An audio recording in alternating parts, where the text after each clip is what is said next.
It wasn't an actual cult, but it had cult-like characteristics, and it was known as Earhart Seminar Training, or more commonly, EST. And its disciples were notorious for their obnoxious and loud way of pushing their beliefs, and they were sometimes referred to as EST holes.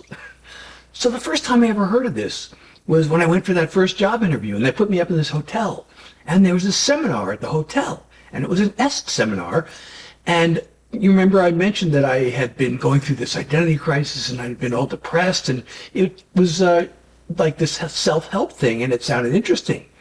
So I went up to them and asked what it was. And it was one of the most frustrating conversations I ever had, because I spent, I don't know, a half hour or more just trying to get a straight answer from these people. Like, what happens in this seminar?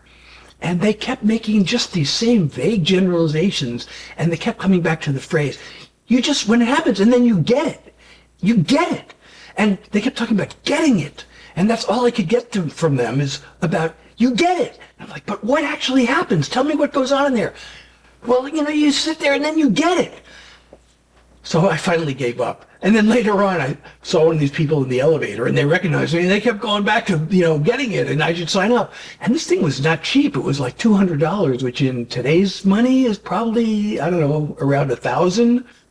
And if I'm going to spend that kind of money, I want more than you'll get it. And the funny thing is, years later, I went to a place in California. It was also a self-help place, and it was called the Esalen Institute. And anytime I'd mentioned this to people, they'd always confuse it with EST, because they both start with the letters ES, and it has a similar sound. And I'd have to go reassure people that no, it has nothing to do with EST, and it was totally different.